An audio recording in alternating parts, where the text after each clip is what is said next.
Hello, we are just waiting 1 minute more and then we will start the webinar.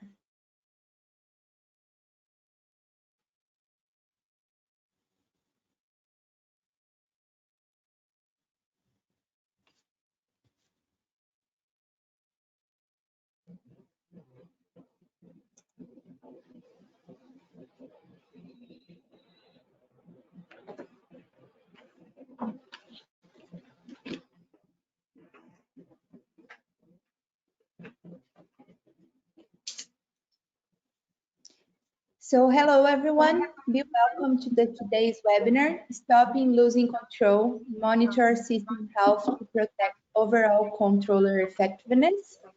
I'm Vera, I work in the marketing department of Control Station, and I will be hosting this webinar with Bob Rice and Shadi Wadi today. So thank you for joining us. And just before we started, feel free to input your questions anytime during the webinar.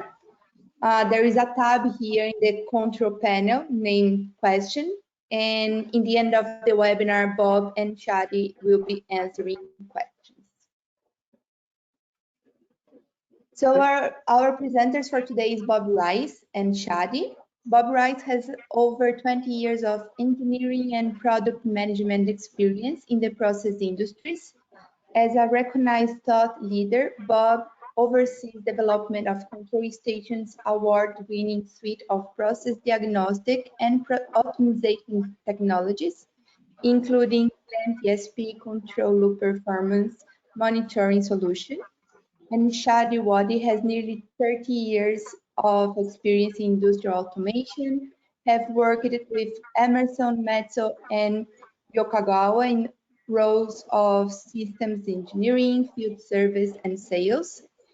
He currently serves as service manager for Midwest region in Yokogawa.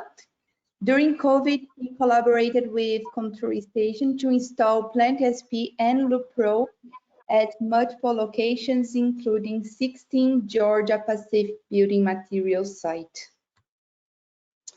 About Control Station, for those who are new here to Control Station, we've been an active innovator since the 80s. Today, we are proud to work with customers around the world, and our customers include leading manufacturers from across process industries. About Yokogawa, Yokogawa operates in over 60 countries, serving a wide range of industry. With more than 100 years of innovation, they are leader in automation and control. They offer a full life cycle support from setup to maintenance and upgrades. Excellent. Thanks for the introduction, Vera. What I want to do now is go ahead and take us through a little bit of the agenda, what me and Shadi are going to be talking about this morning / afternoon. We're going to start a little bit with a little bit of background in PID challenges. Like, what is a PID controller? Why should we care about it? And what are kind of the different aspects around monitoring? And what are the shortcomings of kind of the traditional wait till it breaks approach? And what are some different ways that we can be a little bit more proactive in identifying control loop performance and what's the opportunity there? Then we're going to talk a little bit about different ways of monitoring and tracking and assessing controller effectiveness, right? We all want a number or a factor that can give us an idea of how well things are going. And we're going to talk about a couple of different methods, including the overall controller effectiveness, OCE, as well as the Smart Industry Readiness Index, the SIRI Index from Yokogawa, and talk a little bit about benchmarking performance. Then we're going to go a little bit deeper into applying those types of analytics to process optimization. We're going to talk about looking at OCE as a factor and the different ways that that can give us an idea of the performance, what impact loop types or facility type or facility size may have on OCE, and how we can use it to help prioritize our optimization efforts to make sure that we can identify these are the opportunities that are most important for us to drive towards. Then we're going to talk a little bit about understanding CLPM, case studies, looking at a solution, looking at the existing infrastructure, and come up with standard procedures and talk through some case studies. It's a lot of material to cover in 45 minutes. And I know both Shadi and I have had many conversations over the years, and if Vera's not going to keep us honest, this could go on for hours. So we'll try to keep it nice and tight, and keep things moving along. So go ahead and Vera, if you want to go to the first survey question. You know, this is always the question that me and Shadi like to start with is, you know, how do you currently evaluate controller performance at your facility, right? What do you do, right? Do we use tools? Do we just look at trends? Do we only assess when there's a production issue? You know, what are the different ways that you're actually going out and doing that? Are you just doing, you know, daily rounds? You know, Shadi, what in some of your experience, you know, what are some of the questions that you like to ask when you're trying to get to the source of problems that customers have? Actually, the first thing, you know, I said how the customers control those loops. You know, notice a lot of them usually in manual mode. Not many have seen that does the CLPM, those control loop performance. But I've seen, in the past, I've seen what we call them super tuners. I'm not sure if some of those customers online or attendees have those super tuners in hand, or have hired you know, other vendors to come and tune it. So Yeah. kind of curious, you know, where everybody's at this point, or ever heard of a super tuner. Used to work with them. I had the opportunity to work with one of the tuners in a power plant. Mm-hmm. I will show the results here. Yeah, excellent. Yeah, that is not a surprise, is it, Shadi, right? We only fix things when it's broken, right? Wow, 57%. That's right. That's what keeps us up at night. At least that's what keeps me up at night. Is, yeah, it's you're only focusing on it when it's broken, right? Which is generally, you know, kind of too late, right? We're not being proactive about it. Yeah. So, and that actually brings us to probably the next slide. You know, not proactive. The way I look at it, almost our health.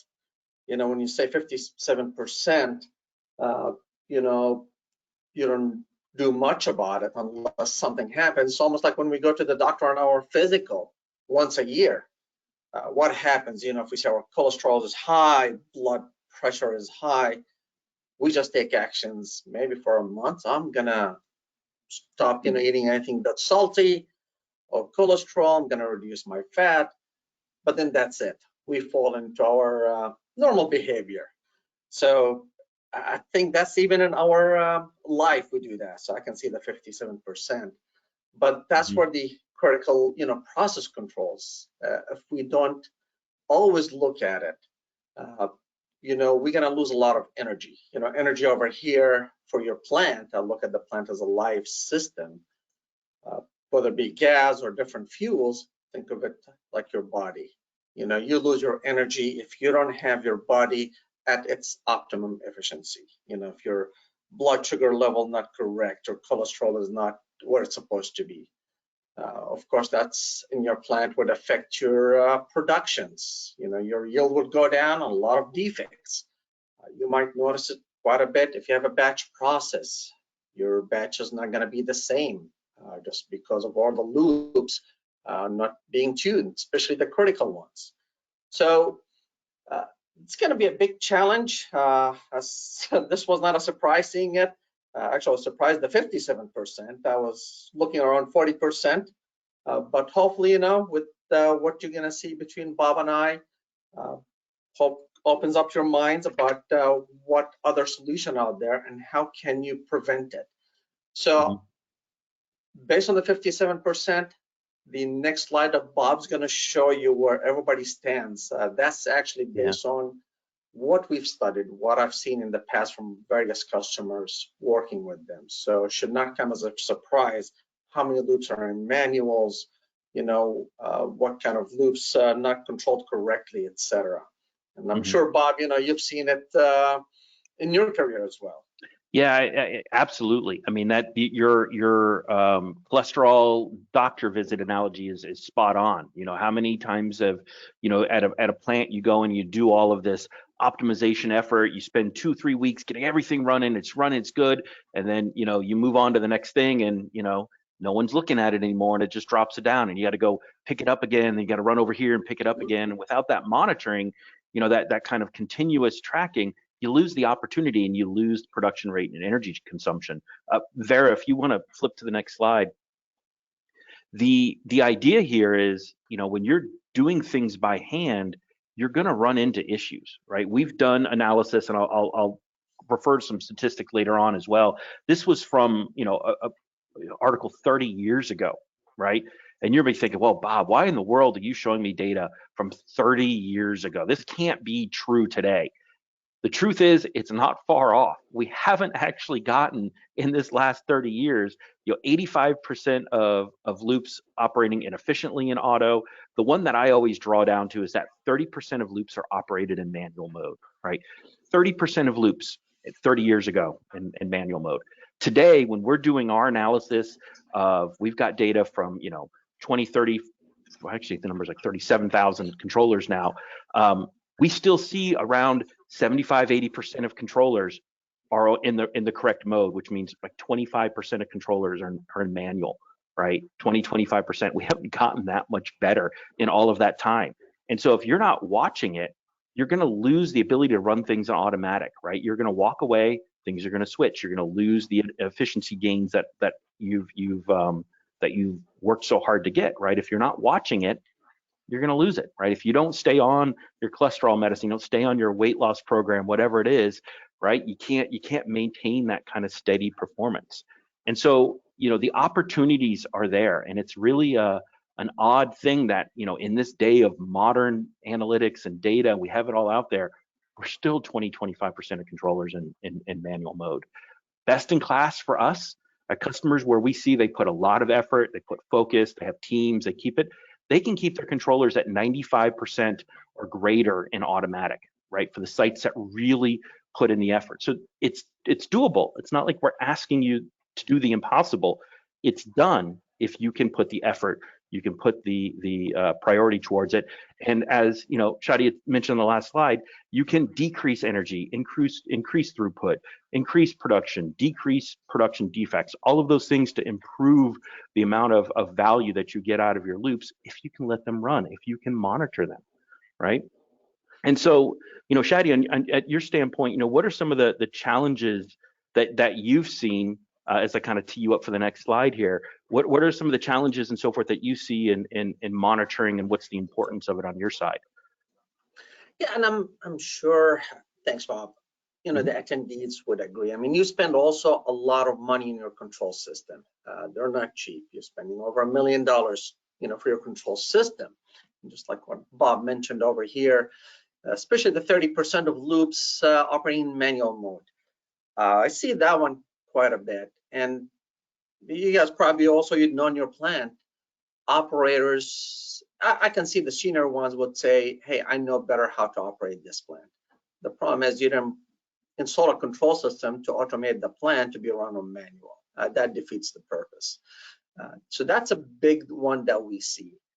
The other ones, the younger generation that comes in, the younger operators that not familiar with it, but getting to learn the bad habits and putting those loops in manual modes. Another big one I've noticed as well, the sizing of the valves. Could be oversized, undersized. And once you do that, the control of that loop, doesn't matter how you tune it or what you do, it's not gonna control your process correctly. So those are some of the stuff that I've noticed during the years regarding the loops. Of course, you might have stations that happen in the field.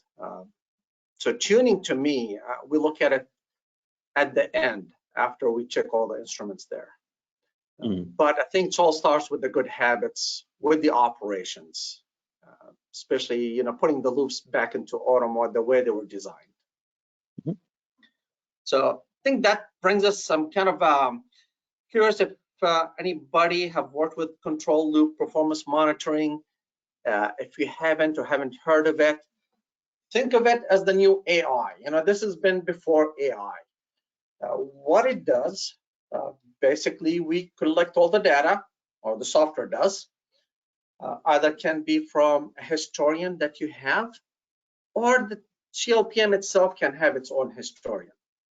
So it looks at all the data, identify the bad behaviors, what called the bad behaviors. You know, if you have a loop that's oscillating back and forth, can't control it, or the valve is sticking. Basically, that gives you the isolations of the root cause for it. Okay, what's happening here? Some loops might be oscillating due to an upstream oscillations.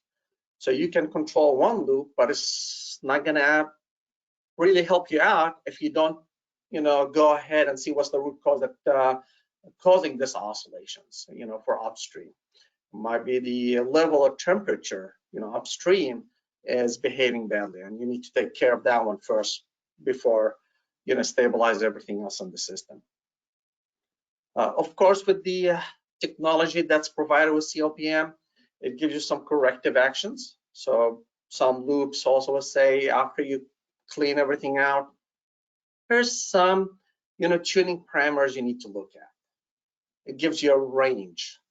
We'll look at it later on, but this range, you as a end user know your site more than everybody else.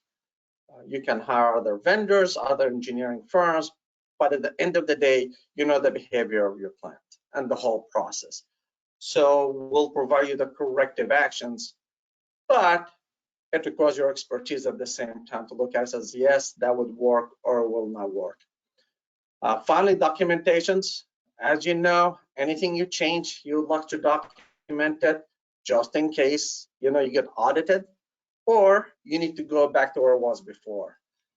So it's a 24/7 monitoring system that would help you out as an end user how to get those critical loops behaving correctly. But at the same time, you know, once you get the critical loops where you want as more efficient, then you can start looking at the other loops for the whole system, the plant. I keep looking at the plant as a live human body, where to go from there. So Yeah. that technology, hopefully, you know, gives you an idea how it works as an overview. But I'm sure, Bob, you know, you've been with control stations, you would have more information how this controller performance works, and where you've seen it in the past. Yeah, you know, it's really about, you know, CLPM as kind of Shadi had talked about. You take all that data and then you start to identify, isolate, correct, and document, right? You kind of build a process behind it. And CLPM is all about trying to make, you know, intelligent, you know, choices on how to improve loops, where the opportunities lie, and document that. And Vera, if you want to go to the next slide, you know, the challenges and the things that you really have to worry about when you talk about CLPM, whether it's, you know, regardless of what kind of tools you use, it's all about that continuous round the clock monitoring all the time, right? It's not just, hey, you know, the 5 minutes a week that you have time to look at your particular loops. It's what's happening all the time, right? Because it's every loop is important. As Shadi mentioned, control loops are expensive. You know, it's thousands of dollars for every PID loop that you have in your facility, between the programming, the wiring, the infrastructure, the instrumentation, all of that stuff. You want to make sure you're monitoring it. And it's not just hundreds, but it could be thousands of controllers across locations or fleets or areas, whatever it is, and to be able to provide functional, useful information, right? It's all about trying to drive out analytics that are actually useful and provide a direction to go and do that improvement, right? Just saying, hey, the control loop's bad. Okay, I may have known that, but what's bad, right? Is it tuning? Is it mechanical? Is it a process? Is it an interaction? How do you actually solve the problem, right? I don't need people to bring me more problems. I need you to bring me answers, right? I've got enough problems. I need the actual answers. And so being able to provide that functional insight to be able to drive where is the problem and what do you need to do is really kind of at the heart of CLPM technology, because it allows you to drive that continuous improvement. And CLPM technology, it can be a very advanced tool with lots of functionality, lots of different KPIs and analysis and interactions, and lots of different tools in the toolbox, right? CLPM is not just a hammer. It's all the different tools that you have in there, because you're going to need different things to try to be able to solve different types of problems, right? Whether you're doing interactions or tunings and so forth. And so one of the things that we, as a provider of CLPM software, are always, struggling with to try to understand, to try to convey the importance and the value of control loop monitoring, right? Everybody's on this call because they see value in it. But how do we simplify that information to be able to get it into a more, consumable index or a factor that we can share with, the operations team, the management team, the C-suite, whoever it may be, to show them the importance of control loop monitoring? Because quite frankly, the CEO doesn't care about oscillating loops. They just want to know, am I better or am I worse? So what are the ways and kind of the lessons that we can learn? And what I'd like to kind of pass it over to Shadi, because it's go into a little bit of a history lesson, right? He's got just a little bit more gray hair than me, but that's changing, trust me. When we look back at like discrete manufacturing, right? What are some of the lessons that we can learn from that?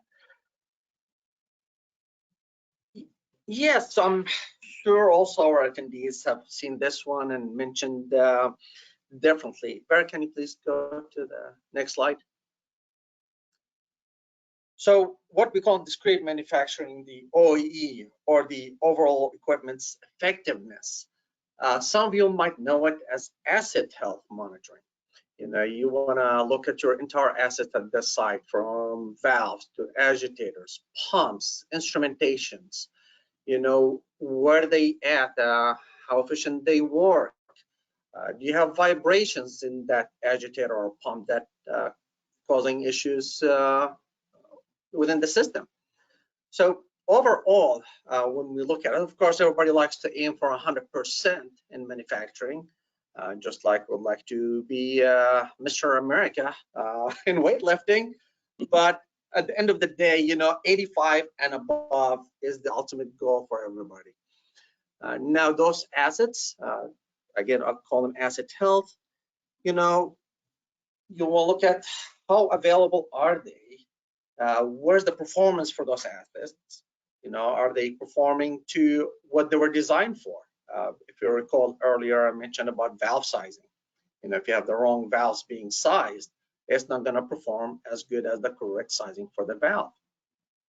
The quality of each one, are they also running at their efficiencies? So all these assets, once you put them together, you can look at it from your own perspective, how the plant is running. You can do that equations and go one asset at a time and see where you stand. Of course, with companies like Control Stations and Yokogawa, we can help you out. Okay, where do you rank among the industry peers for this? But at the end of the day, what you're looking for is you want to reduce energy cost and increase production. That's, if you recall from the previous slide, that's the biggest thing. Once you reduce that energy and increase productions, you're getting now more return on your investments. So those assets, we'll mention more about them. That will lead Bob to their controller effectiveness, which is something the Control Station came up with. Now you're going to the part where you worry about your control and how effective it is to keep operating at its optimum. So I know Bob, Control Station, worked on some equations for that ones that take the asset health to the controller level. Can you tell us more about it? Yeah, absolutely. And it all starts with kind of the idea. OEE has been this, well-established concept that everyone kind of understands the idea behind it. How do we relate that to controllers? What are the ways that we can kind of create an analog to an OEE for controllers? And so, Vera, if you want to pop to the next slide. the overall controller effectiveness kind of grows out of a number of different KPIs that have been around kind of industry for a little while, focused primarily on percent time and normal and valve saturation. And you can almost think of it as the same kind of idea behind availability, performance, and quality, right? Are you running in the correct mode, right? Out of the percentage of time that you're running in the correct mode, what is the percentage of time of that you're actually operating not at the extremes? You're not at 100%, you're not at 0%. You have the ability for the controller to move. And then in the ability of your controller to move while you're running in automatic, what is the percent of time that you're actually operating a target within the range that's desired for the process, right? And so you end up with this overall controller effectiveness. Now, ideally, 100% would be brilliant, right? You're always in automatic, you're never saturated, and you're always close to set point. Well, that's a fairy tale, right? That's 100% is the dream, right? But again, we're targeting trying to get best in class, around 75 or 80%, right?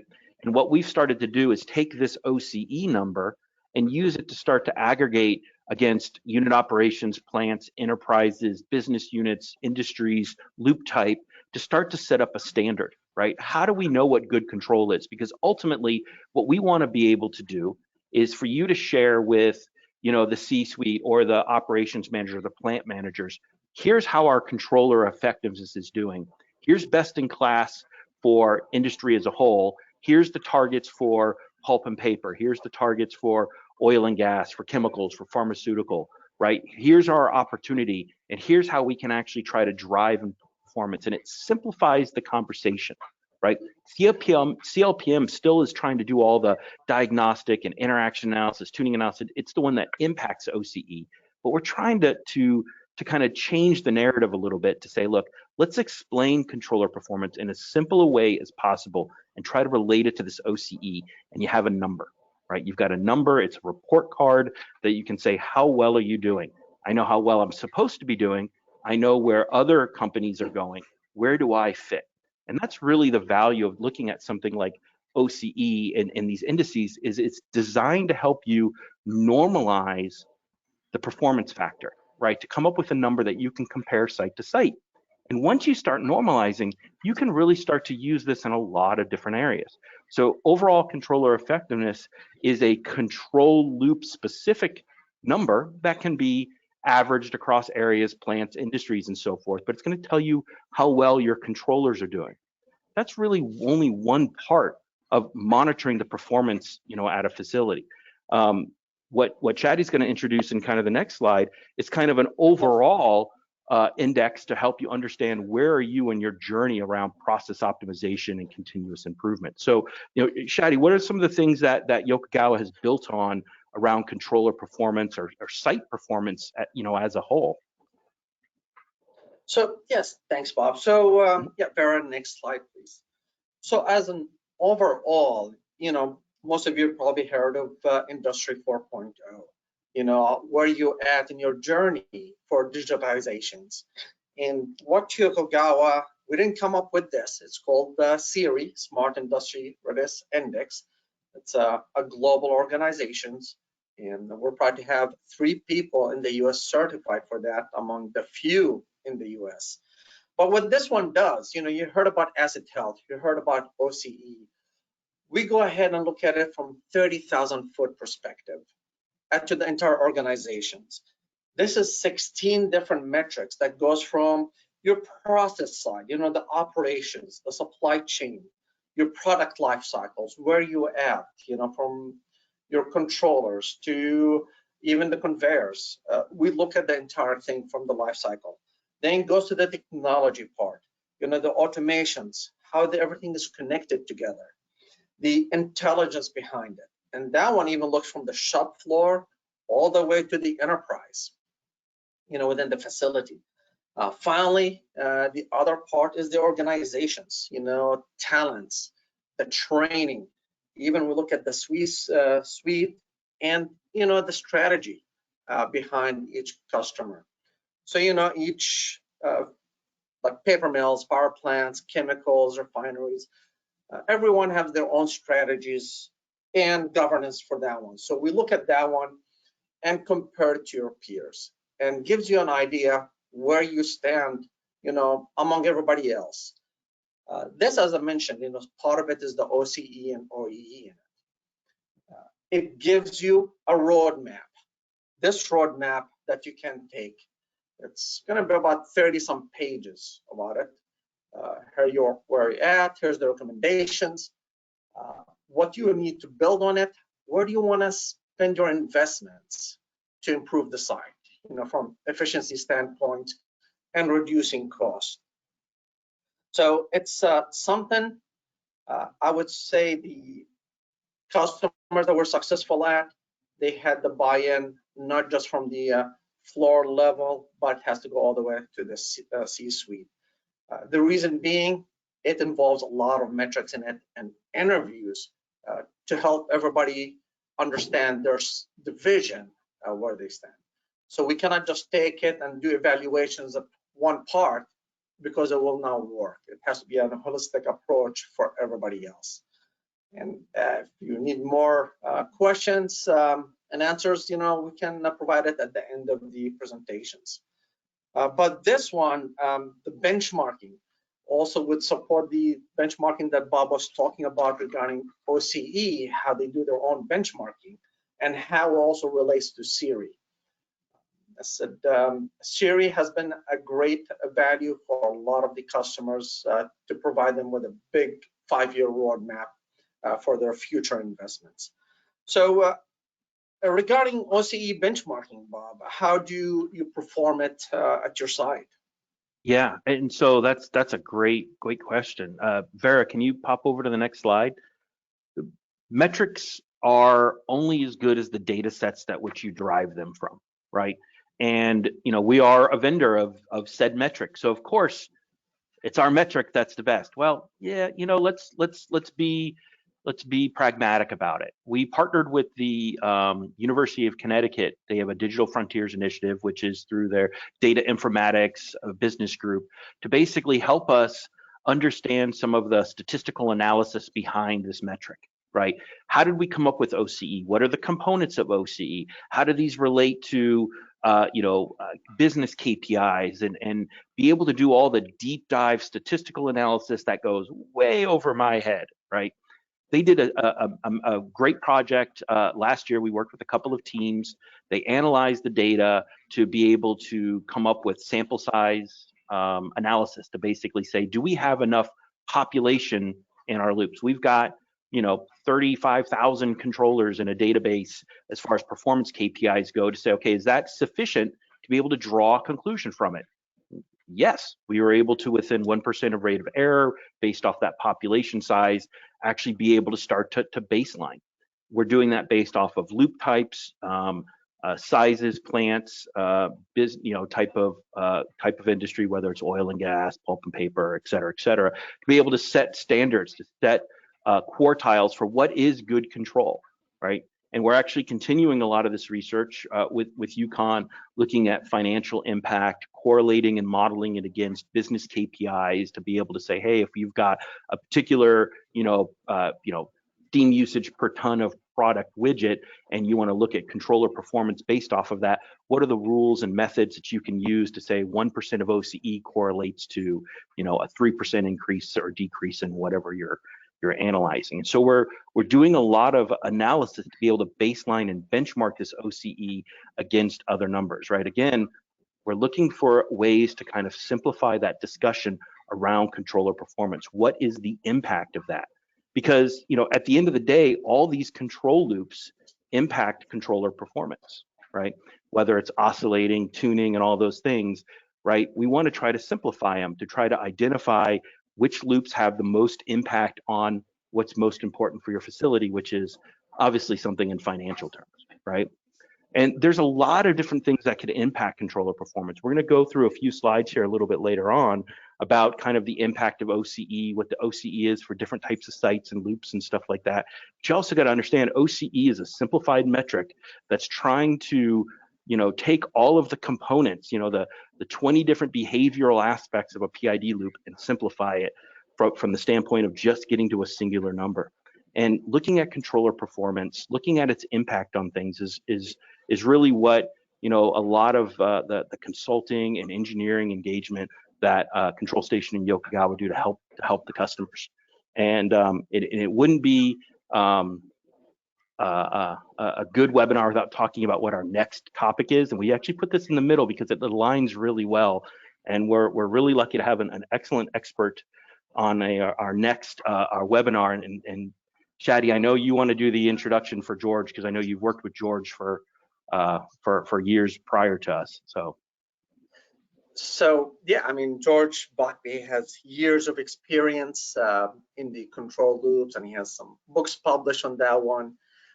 He retired from Mitso after they purchased another control loop performance monitoring company, and he enjoys teaching. So you'll be in a good hands. He was my mentor. His leadership was second to none, and you will enjoy that information that he would share with you. It's something that we're always look forward to. Excellent. Yeah, I'm excited about this. Hopefully we'll see you then. Yeah. Yeah. So this one, you know, we get asked about it a lot, and I've seen it in my past years. I'm going to give you an actual example that happened, you know, when we installed one of those softwares. But I don't want you to think that this software is going to take somebody's position away. It's actually going to enhance, you know, your work and make it easier for you. If you recall, you know, in the beginning, we said, you know the site more than we do.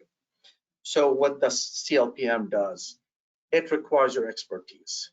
So it's going to show you, you know, the values that you need to take and the corrective actions. But you as an end user know the process itself and how it behaves. Think about it, you know, the automation system when it first came out. You know, we went from manual to all these control systems, from DCS to PLCs. People thought, oh, here goes my job. On the contrary, now we have process engineers, control engineers, chemical engineers to run the plant more efficient. Another example I can think of, like power plants. You know, in the good old days, we used to run them 100% of the time. There really no change in it. Now it's on demand. You know, you can be up and down with the plant depending on the electricity demand for that region. Well, that requires different thinking, how to control those loops. You know, the engineers need to look at it. How's the equipment's behaving? Can they take that stress or not? Probably the other ones that's maybe depending on your age with our attendees. If you recall, in the good old days, we used to stop by AAA to get the maps to drive. And, you know, either you have to stop the car. Some people look at the map while they're driving. That's not safe. Technology changed. Yeah, we went from that paper now to our GPS in the cars. With your phone, connect to the car, you can listen to it. So it made us safer, you know, more efficient. We still have to drive the car, but at the same time, I don't know about you, but sometimes Google Maps tells me to take this route in, you know, city that I know, and I'm like, yeah, no, I don't think so. That road is bad. So it still requires me to think and put some thinking behind it. And that's what CLPM is. It requires your expertise and input. When I said I have live example, this actually was a customer in Saudi Arabia. And we installed the software. They hired a new engineer, and he's an expat, and said, I don't want to use it anymore. That's what he was worried about. And we asked the question, why? You know, it's showing like what Bob showed you earlier on, how many loops in manual, issues with loop behaviors. Because after we installed it, we came in with the audits. I'm like, man, look at all the stuff that needs to be taken care of. Here's his reasoning. He said, well, if this software shows there's so many issues, then my boss is going to come in and says, well, you're not doing anything about it, and they'll fire me. I said, okay, well, but if you correct all this, he said, well, if I correct it and the software shows there's nothing else is left, then also my boss still going to come to me and fire me because, well, the plant is running fine. So he could not comprehend that, well, you can spend your time now making the plant more efficient. The controls that you have in the plant that's been running for 30 years, you can change the logic. You know, things have changed. Now you have better controllers, a lot faster processors that you can take advantage of. You know, install new instruments, add maybe a whole new process for the plant. But as I said, that was the biggest things for him. You know, I would call damn if I do, damn if I don't. And we had to shut the software down for him.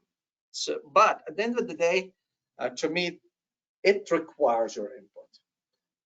Of course, you can, you know, if you don't have the time or the bandwidth, there's always outside companies that can help you out, but it still requires somebody within the site. So, okay, this what needs to be done. We'll see in an example that I worked with Georgia Pacific later on.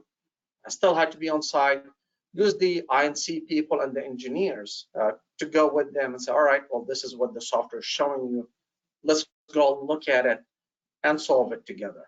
Because me as an outsider, I don't know where's everything is at and how, you know, how's the behavior for all this. So that's one of the stuff, you know, so the notice in my past careers.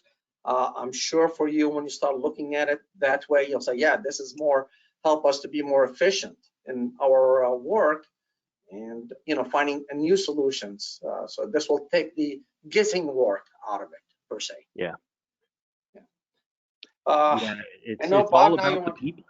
Yeah, it's all about the people, right? I mean, that's the thing with CLPM is people have to be there to use it. It's not you know, you can't just throw CLPM and say, everything's fixed, right? It's going to identify opportunities.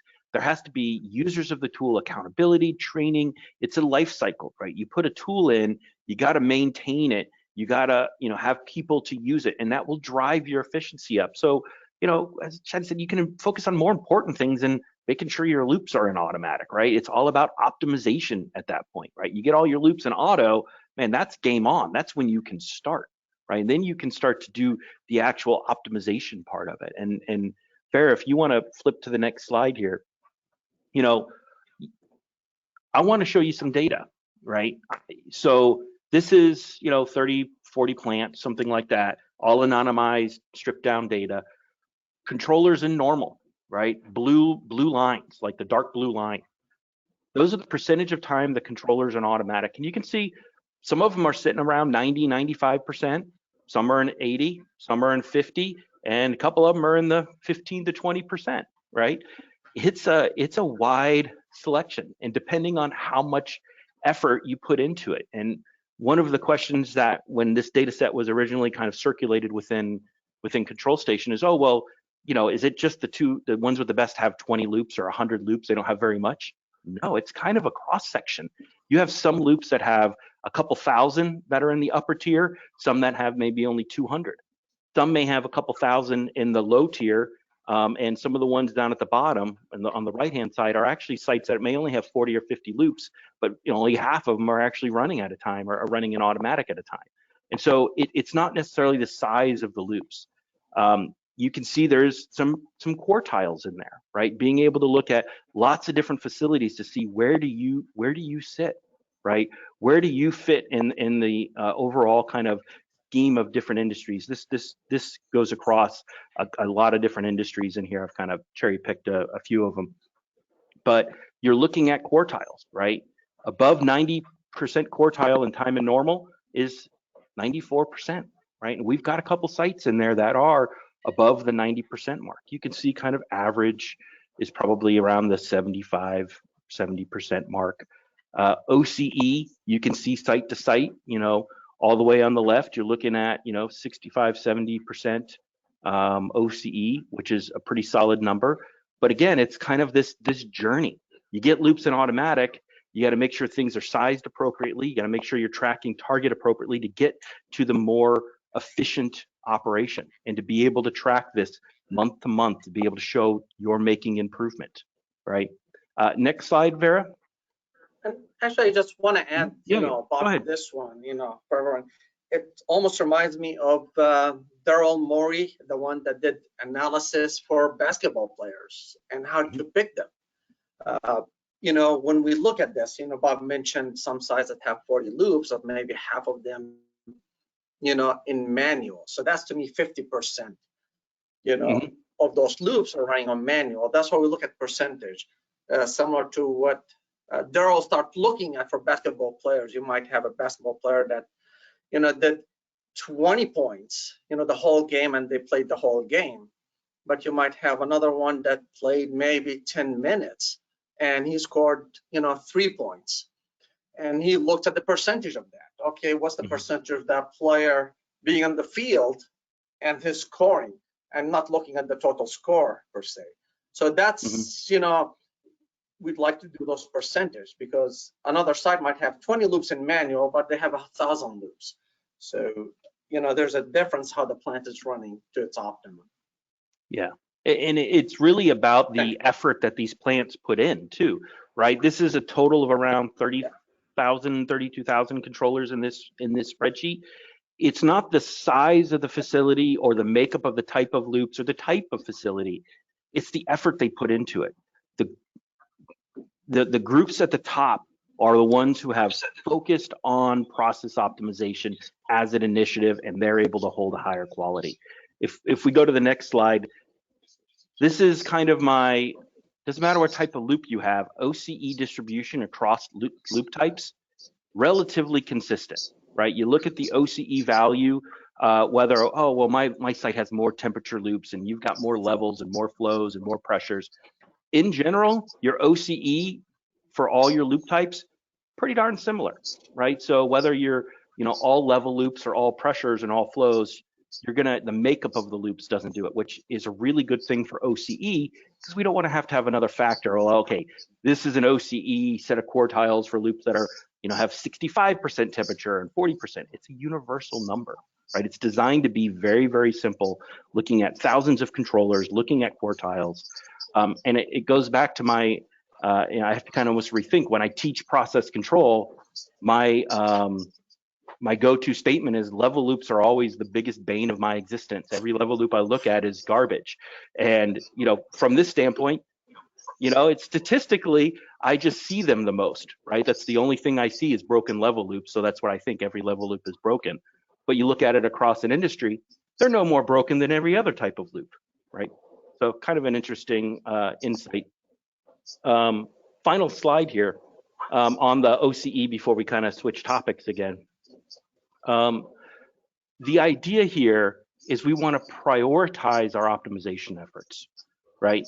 We've got a lot of loops at your plant. Whether you've got 50 or 100, it's probably number of control loops divided by the number of engineers, right? A 5,000 loop site may have 5 or 6 people on it. A 50 loop site may have a half a person, right? The ratio is the same, but how do you prioritize? The idea here is this OCE allows you to look at the lowest OCE numbers, make those improvements, put controllers in automatic, make sure the sizing of the equipment is understood, that you have the ability for the valve or the damper or the valve or the pump to move, as it should, and that you're actually decreasing the variability by putting it in automatic, that you're tracking set point within the range that you're trying to do, right? And you get all of these things together, your OCE goes up, right? Your effectiveness of that control loop goes up. You get all your OCEs up, you're going to see your KPIs for your business KPIs improve because of that, right? So we're going to go ahead and Shadi's going to flip over to a survey question here, and we're going to talk about a case study.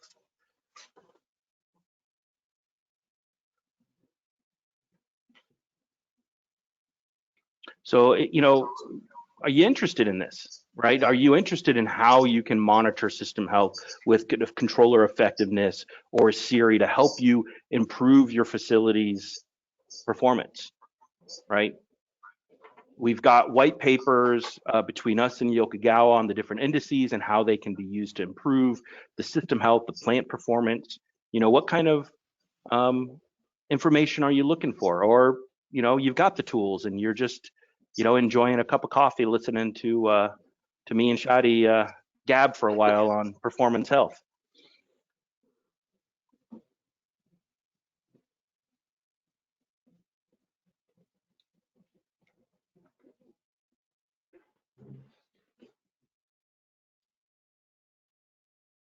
I will share the results here.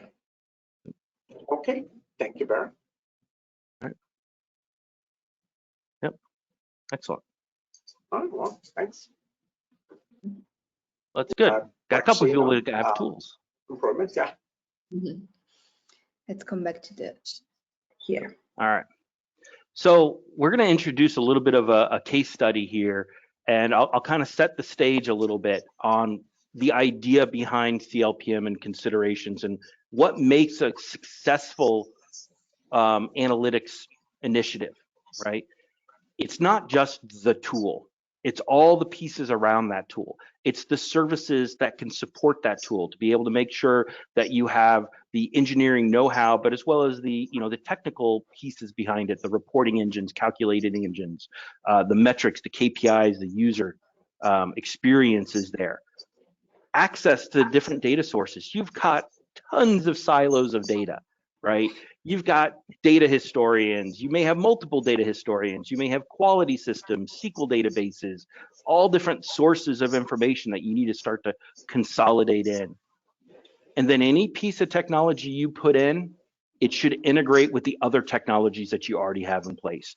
You don't want to introduce yet another silo of data into your facility that can't be accessed by other tools. So you want to see and make sure that you can integrate with the visual tools like Seek or Power BI or TrendMiner and Tableau and others, be able to pull that data out. So you need a tool that can fit into all of those places. And you need to make sure you have one that can actually scale appropriately. And I know, Shadi, you've got a lot of experience working with GP and others, with us and others, to talk about what are the kind of the challenges when you're talking about systems at scale, not just single locations, but multiple locations and multiple sites, and some of the challenges around technology and services. Yeah, I mean, so single sites is probably the easiest one, for installation wise. The only thing you would need to know, do you have a historian, or are you looking for a system that already has a historian? And then the configurations of the CLPM, depending on the loops, how many loops you have, etc., and it gets spelled out.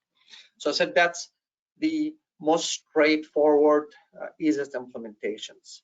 Now, when you talk about multi-site, for example, which reminds me when I worked at GE Plastics, first job at Yogawa, inside GE Plastic, they had 5 different plants, like monomer, polymers, BPA. So when you install something like this, you need to make sure, okay, do we have a centralized locations? Everything stays within the plant. It doesn't go outside. So it's still kind of controlled, but we're working with the IT folks as well for those connections. The enterprise level, that reminds me of Georgia Pacific. When we installed it, they wanted to monitor various sites that's in different states. And they have a center of excellence in one state. So we had to install the software at the center of excellence. And then at the same token, you still have to now create different graphics that, let's say the site in Virginia does not want to see the information for the site in North Carolina or the one in Canada, etc. They just care about their own informations. So that's the difference in that one. When you talk about enterprise, who can see what informations, but the center of excellence get to see everybody else and have different KPIs. That, when we talk about enterprise solutions, we have to look at the cybersecurities, working with the ITs closely for those kind of implementations. So I said it can always start small. You can start at your site and then expand from there. That gives you an idea, how the system works and have better value for it. And I know for sake of time, I know we can show a case study after this, some stuff that we went through. So Vera, do you mind? Sure. So again, at the end, if you have any questions about the installations and how it behaves, Bob and I will be more than happy to answer those, either here or send you an email. Yeah, and I'll add just before Shadi wraps up with the case study result. CLPM tools, analytics tools they all require people to use them. They require process, SOPs, making sure that the system that's deployed has accountability and use built into it. Who's using it on a weekly basis, a monthly basis? What reports? What are your actions? We've built SOPs and flowcharts to have people be able to use the tool effectively. So when you get a report, okay, what do I do with this information, right? Okay, well, I got to troubleshoot this valve. Okay, well, let's link to the asset program in the valve. And so looking at different types of documentation. How do you actually align all that together? Because if you've got process, you've got SOPs, you've got procedures, if you have one person who knows it all and that person leaves, those tools will die on the vine because there's no use. It hasn't been documented. Documentation and SOPs and procedures and training or make analytical tools and continuous improvement programs stand the test of time, right? Again, going back to that kind of point that Shadi made earlier, it's easy to go out and go, lose weight in a week, right? How do you do it for 9 months? How do you take that cholesterol medicine every single day? Because that's going to long-term gain is what you're after, not that short-term, right? You want to see the success in a year and a month, and building process, procedures, SOPs around the tools allows you to do that. And, speaking of success, let's, Shadi, when you want to go through the final case study here and a little bit of the success that you had? Yes. Yeah. Thank you, Bob. So I know we only have about 3 minutes left, but we kind of wanted to show you this. So the easier one, the graph below. So both of them for gas-fired examples. As you can see, the one at the bottom, it's oscillating the output from 0 to 100%. We looked at the CLPM, what it was giving us, the tuning parameters. Then actually we used a different software to do a set point changes to verify that. And when we entered them, you can see the change that happened. The valve's no longer oscillating, and also the temperature range on top, the PV, is not as bad as it used to be. Now, when we're not oscillating that valve as much, we're not using as much gas. Remember, fuel efficiency. So the site realized big savings over there. So we wanted to take this one to the other valve that was behaving also in a similar situations. That's why I said it comes back to the engineers. You look at it. We looked at the trend. I'm like, whoa, time out. Yes, we see that one. We're not going to be able to enter any of our tuning parameters. So we decided to start from how we tune this valve below, valve number 4 to valve number 2. If you look at it, it's almost like there's sections. There's a square signal at the bottom. And we had to go and look at the field. We've noticed the fittings in the valve. When you're sending a signal to open, they don't want to open, all of a sudden that thing just shoots up and open, then it closes it. So the customer had right away to take care of that issue. So that's what we talked about. The system. We cannot just take what the software telling you right away without looking at the whole picture of what's going on that requires your interaction here. And as you can see, once they fixed it, we entered the values, and also you notice the valve no longer oscillating like it used to be, and also the PV on top, the temperature range is getting better, closer to set point. I know those examples at that site alone had a saving of $540,000 a year in gas savings. And that's 2 of those valves. They had 6 other ones that we tuned like this.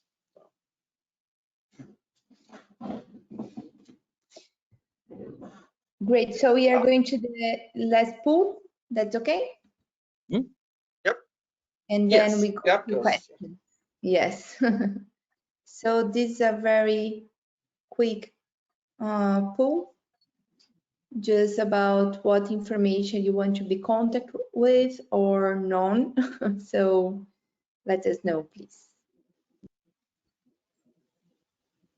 And while you're doing that, if you have any questions or anything of me and Shadi, we're happy to stick around and answer as many as we can in the next couple of minutes. I know we did hit the 11 o'clock, but I know I'm okay for a couple of minutes here to answer some questions. I know we got a few of them in. And I know one over here is not in the poll about the SERI audit if there's interest on looking at the 30,000 foot to help you on having a business plan and a roadmap for the site and where to tackle stuff. So we'll be happy to share more information about that one as well. Yeah.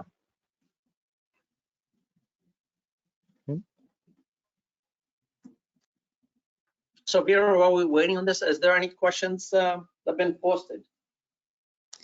So we have one here that, can you discuss the impact of using historical data? Ooh, that's a good one. It can be great or not. It depends on the historian, right? And I know, Shadi, in your experience, you've worked with a lot of different historians. If it's good data, it's good data, right? If you've got low compression, low exception, high fidelity data in the historian, you're in good shape. Now, I don't mean 100 millisecond data. 1 to 2 to 3 second data for most of your analog tags is going to be pretty good. There are a lot of upsides of using historical data versus DCS data from an access standpoint, right? Data historians tend to live in a few layers above the control network, so you have a wider audience of availability, right? You're not as locked down behind it, so you can open up the amount of users and the access, but as long as you've got good quality data, right, in your historian, it's generally acceptable. Shadi, is there any comments you have about the historian? Yeah, and this is, working in different systems. So let's say if you have a CLPM that has its own historian. So the advantage of that one is configured the way the CLPM would look at the data and analyze it. The disadvantage of it, you have to wait, a few weeks to a month, before those analysis make any sense, just because it needs to collect that data. If you're trying to connect to the actual historian, just like what Bob mentioned, how are we collecting them? Are this data compressed or not? We cannot work with compressed data. We have to look at the actual values, of the raw values. But the advantage of that one, after we know how the data is being collected, is that we can go, and look at 2 weeks, a whole month, and do analysis on it pretty quickly. Again, depending on the data itself, because if it's junk in, junk out. So each one has its own pluses and minuses and different configurations, but both systems would work, fine once they're configured correctly. That's great, thank you. And one more here, have you seen any relationships between industry type and controller performance? Yes, a little bit. Certain industries, and this is more, it's more about the industries that have more forward-looking programs towards continuous improvement in controls, right? If you've got a team that is focused on performance and controller improvement and really kind of driven behind it, those industries are going to have more success with controllers. So it's not just saying, hey, oil and gas is always better than pulp and paper, which is always better. It really depends on the customer's investments in that. And certain industries are, I'll say, more mature around their optimization strategies. But there are some, industries around food and bev that are very forward, very active in that space and are really putting a lot of focus and attention, and they have some very, very high OCE numbers. So I'd say it's less around a specific industry type, more about the investments that industry may have in general have around it. Shadi, and your standpoint, is there certain industries that you've seen adopt kind of the smart manufacturing SERI index a little bit more than others, or is it a little more across the board?